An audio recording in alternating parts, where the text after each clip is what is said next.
Saya Davi Syaluddin Yusuf akan menjelaskan mengenai hakikat perlindungan dan penegakan hukum.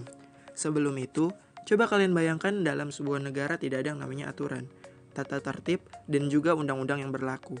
Akan kacau bukan? Tentu saja akan terjadi perpecahan, terjadi perilaku menyimpang yang terus berulang, karena tidak adanya aturan maupun sanksi yang ditegakkan. Nah, agar kekacauan ini tidak terjadi, maka diciptakanlah sebuah penegakan hukum. Menurut Andi Hamzah, penegakan hukum ialah daya upaya yang dilakukan secara sadar oleh setiap orang maupun lembaga pemerintah dan swasta, bertujuan untuk keamanan penguasaan dan pemenuhan kesejahteraan sesuai hak asasi yang ada. Dapat dikatakan sebagai perlindungan hukum apabila adanya perlindungan dari pemerintah, jaminan kepastian, berkaitan dengan hak warga negara, dan adanya sanksi. Setiap orang berhak mendapatkan perlindungan dari hukum, mulai dari seorang konsumen, seorang pencipta karya, bahkan seorang pelanggar hukum harus diberikan perlindungan. Jadi, seberapa penting sih penegakan hukum itu? Simpelnya seperti ini. Bayangkan ketika harta berhargamu dicuri oleh orang lain. Kemudian, sang pencuri tidak diberikan sanksi yang setimpal. Apa yang kamu rasakan? Itulah mengapa hukum penting untuk ditegakkan. Negara wajib melindungi warga negaranya dari berbagai macam ketidakadilan dan penyimpangan hukum lainnya. Maka, dapat disimpulkan bahwa penegakan hukum penting agar supremasi hukum berdiri tegak, tegaknya keadilan, dan terciptanya perdamaian antar masyarakat.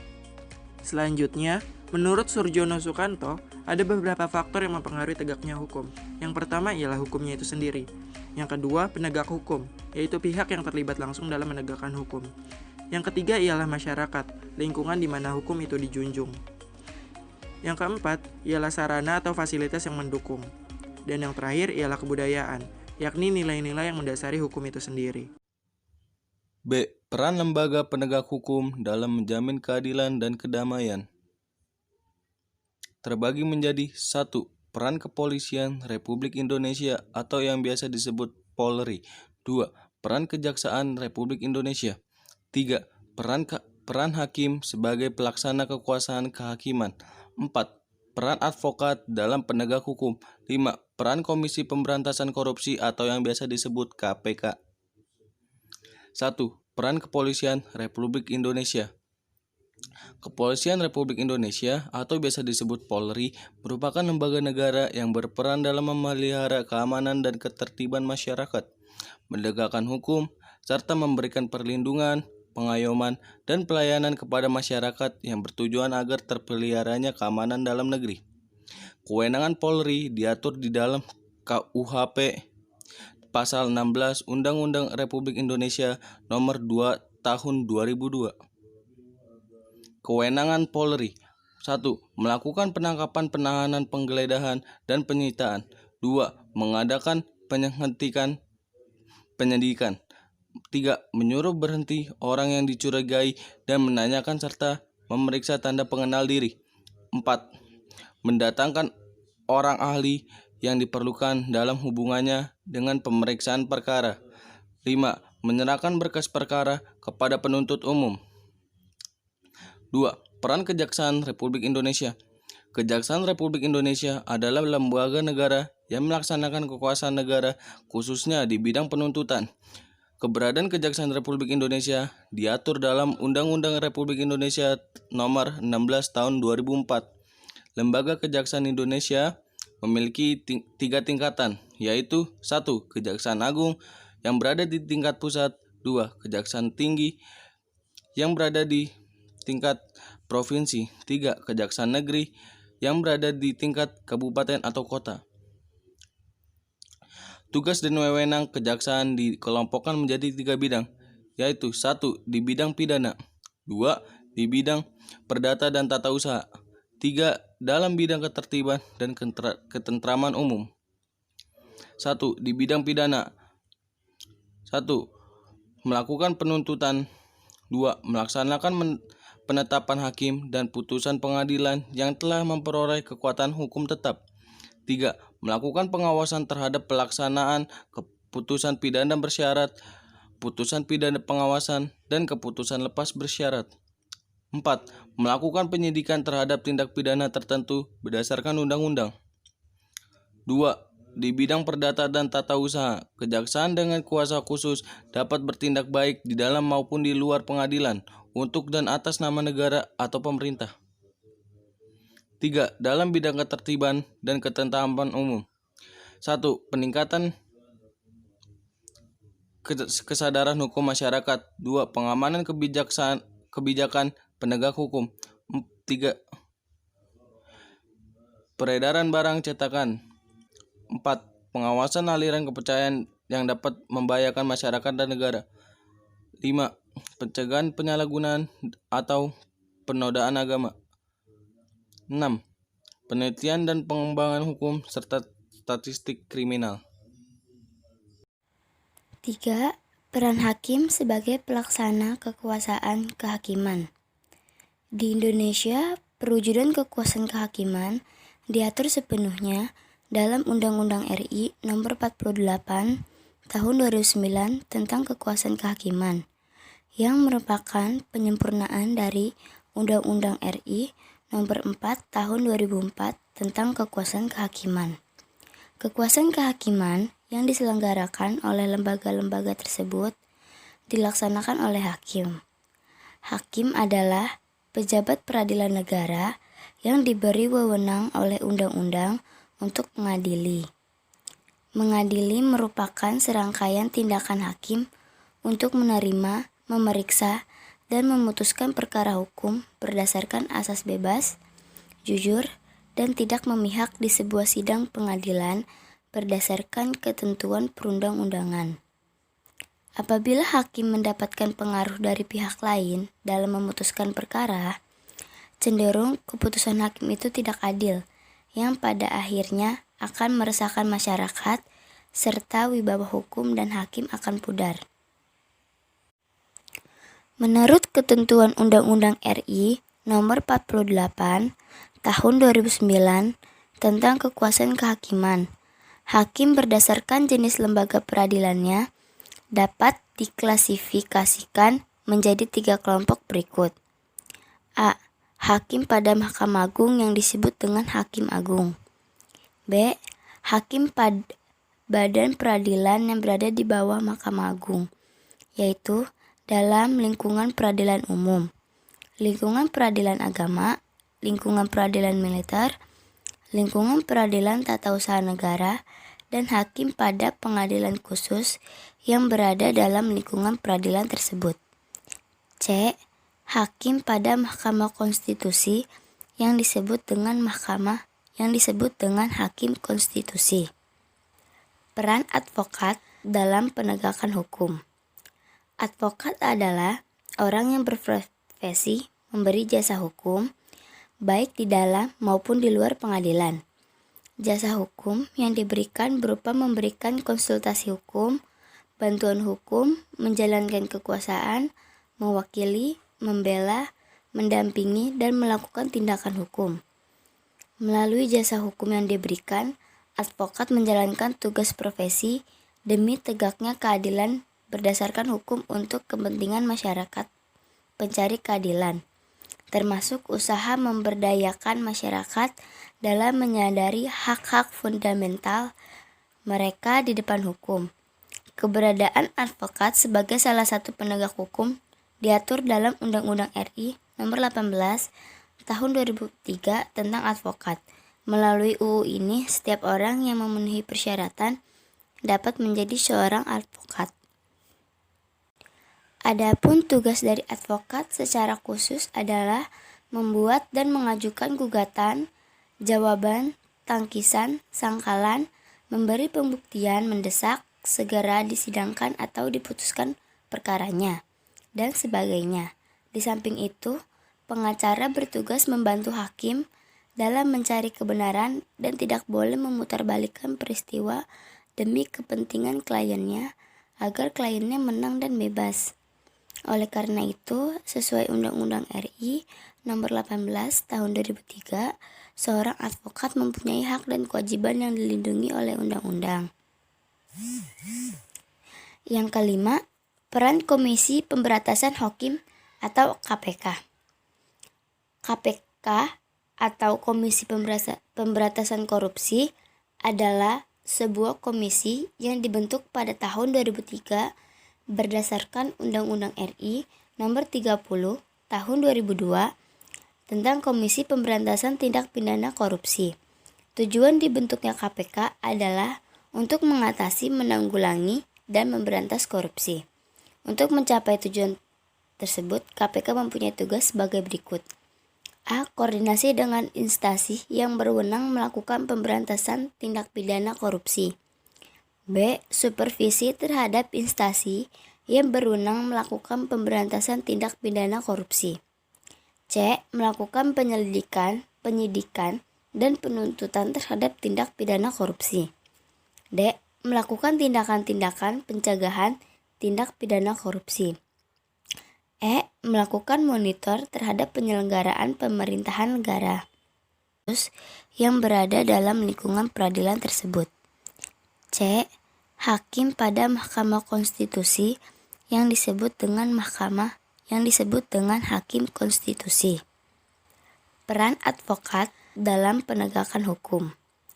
Advokat adalah orang yang berprofesi memberi jasa hukum, baik di dalam maupun di luar pengadilan. Jasa hukum yang diberikan berupa memberikan konsultasi hukum, bantuan hukum, menjalankan kekuasaan, mewakili, membela, mendampingi, dan melakukan tindakan hukum. Melalui jasa hukum yang diberikan, advokat menjalankan tugas profesi demi tegaknya keadilan berdasarkan hukum untuk kepentingan masyarakat pencari keadilan, termasuk usaha memberdayakan masyarakat dalam menyadari hak-hak fundamental mereka di depan hukum. Keberadaan advokat sebagai salah satu penegak hukum diatur dalam Undang-Undang RI Nomor 18 Tahun 2003 tentang advokat. Melalui UU ini, setiap orang yang memenuhi persyaratan dapat menjadi seorang advokat. Adapun tugas dari advokat secara khusus adalah membuat dan mengajukan gugatan, jawaban, tangkisan, sangkalan, memberi pembuktian mendesak, segera disidangkan atau diputuskan perkaranya, dan sebagainya. Di samping itu, pengacara bertugas membantu hakim dalam mencari kebenaran dan tidak boleh memutarbalikkan peristiwa demi kepentingan kliennya agar kliennya menang dan bebas. Oleh karena itu, sesuai Undang-Undang RI Nomor 18 Tahun 2003, seorang advokat mempunyai hak dan kewajiban yang dilindungi oleh undang-undang. Yang kelima, peran Komisi Pemberantasan Hakim atau KPK. KPK atau Komisi Pemberantasan Korupsi adalah sebuah komisi yang dibentuk pada tahun 2003 berdasarkan Undang-Undang RI Nomor 30 Tahun 2002 tentang Komisi Pemberantasan Tindak Pidana Korupsi. Tujuan dibentuknya KPK adalah untuk mengatasi, menanggulangi, dan memberantas korupsi. Untuk mencapai tujuan tersebut, KPK mempunyai tugas sebagai berikut. A. Koordinasi dengan instansi yang berwenang melakukan pemberantasan tindak pidana korupsi. B. Supervisi terhadap instansi yang berwenang melakukan pemberantasan tindak pidana korupsi. C. Melakukan penyelidikan, penyidikan, dan penuntutan terhadap tindak pidana korupsi. D. Melakukan tindakan-tindakan pencegahan tindak pidana korupsi. E. Melakukan monitor terhadap penyelenggaraan pemerintahan negara. Assalamualaikum warahmatullahi wabarakatuh. Nama saya Tahrina Zakia. Saya ingin memaparkan tentang dinamika pelanggaran hukum. Apa sih pelanggaran hukum? Pelanggaran hukum disebut juga perbuatan melawan hukum atau merupakan pengingkaran terhadap kewajiban yang diterapkan oleh peraturan yang berlaku. Ada dua hal yang menyebabkan ketidakpatuhan terhadap hukum. Apa aja ya? Yang pertama, pelanggaran hukum oleh pelanggar yang dianggap kebiasaan. Contohnya seperti pada gambar di samping. Maksudnya, biasanya masyarakat sudah tahu bahwa di dekatnya ada pelanggaran, tapi ia masih melakukan pelanggaran tersebut. Seperti pada gambar, dia sudah melihat atau sudah tahu bahwa di situ dilarang parkir, tetapi ia masih parkir di situ. Kedua, hukum yang berlaku sudah tidak sesuai dengan tuntutan kehidupan. Maksudnya, seperti pada masa pandemi ini. Masa pandemi ini anak sekolahan disekolahkan di rumah dan pasti membutuhkan alat komunikasi seperti handphone. Handphone merupakan alat komunikasi yang cukup lumayan mahal. Belum tentu rakyat kecil bisa membelinya. Begitu pula rakyat kecil biasanya memikirkan untuk membeli handphone dengan cara apapun. Contohnya tindakan kriminal seperti mencuri. Selanjutnya, perilaku yang bertentangan dengan hukum. Pertama, di lingkungan keluarga. Contohnya, seorang ayah yang membentak anak. Seharusnya orang tua membicarakan baik-baik kepada anaknya. Apa salahnya? Lalu, seorang kakak yang jahil kepada adik. Seharusnya mereka akur karena mereka saudara kandung. Lalu ada sekolah, di lingkungan sekolah, contohnya seperti mencontek. Mencontek juga merupakan pelanggaran hukum di sekolah. Lalu tidak memakai seragam dengan rapi. Selanjutnya ada di masyarakat. Warga menghakimi sendiri. Warga menghakimi sendiri merupakan pelanggaran hukum di lingkungan masyarakat. Karena seharusnya warga itu membawa ke tempat yang berwajib. Selanjutnya, warga membuang sampah sembarangan dan masih banyak lagi. Ada bangsa dan negara. Contohnya seperti tidak membuat KTP. Tidak membuat KTP merupakan pelanggaran hukum besar di lingkungan bangsa dan negara. Selanjutnya, tidak mengikuti pemilu. Mengikuti pemilu itu sangat penting karena merupakan masa depan bagi bangsa dan negara untuk menentukan siapa pemimpinnya. Selanjutnya, macam-macam sanksi atas pelanggaran hukum. Ada norma. Norma dibagi menjadi 4. Pertama, agama. Agama jika dipatuhi mendapat pahala. Jika dilanggar akan dosa. Selanjutnya, ada norma kesusilaan. Jika dilanggar, dikucilkan atau merasa bersalah. Selanjutnya, norma kesopanan. Jika dilanggar, dia akan dikucilkan dan merasa bersalah. Dan terakhir, norma hukum. Jika dilanggar, dia akan dipidana atau kurung penjara. Norma hukum adalah aturan sosial yang dibuat oleh lembaga tertentu. Norma hukum terbagi menjadi 2. Pertama, tegas. Tegas dibagi lagi menjadi 2. Pertama, hukuman pokok yang terdiri dari hukuman mati dan hukuman penjara. Lalu yang kedua ada hukuman tambahan. Hukuman tambahan terdiri dari pencabutan hak tertentu, perampasan barang tertentu, dan pengumuman keputusan hakim. Selanjutnya ada nyata. Nyata adalah aturan secara material telah ditetapkan kadar hukuman berdasarkan perbuatan dilanggarnya. Lalu 3 kesadaran seseorang terhadap kepatuhan hukum. Contohnya, paham menggunakan peraturan perundangan, maksudnya dia paham akan peraturan. Lalu mempertahankan tertib hukum yang ada, yang maksudnya agar tidak dilanggar. Maksudnya dia tuh mempertahankan tertib hukum itu agar tidak dilanggar. Selanjutnya menegakkan kepastian. Lalu perilaku mencerminkan kepatuhan terhadap hukum. Contohnya di lingkungan keluarga, menghormati kedua orang tua dan menurut kepada orang tua, dan masih banyak lain lagi. Selanjutnya di lingkungan sekolah, contohnya tidak mencontek dan mendengarkan penjelasan guru.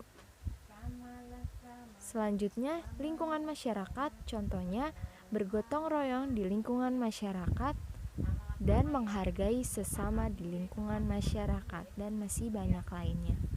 Terakhir, di lingkungan bangsa dan negara, contohnya membuat SIM dan membayar pajak. Kedua itu sangat penting di dalam hukum, dan masih banyak contoh lainnya. Terima kasih, sekian penjelasan dari saya. Wassalamualaikum warahmatullahi wabarakatuh. Sekian rangkuman bab 2 dari kelompok 6. Wassalamualaikum warahmatullahi wabarakatuh.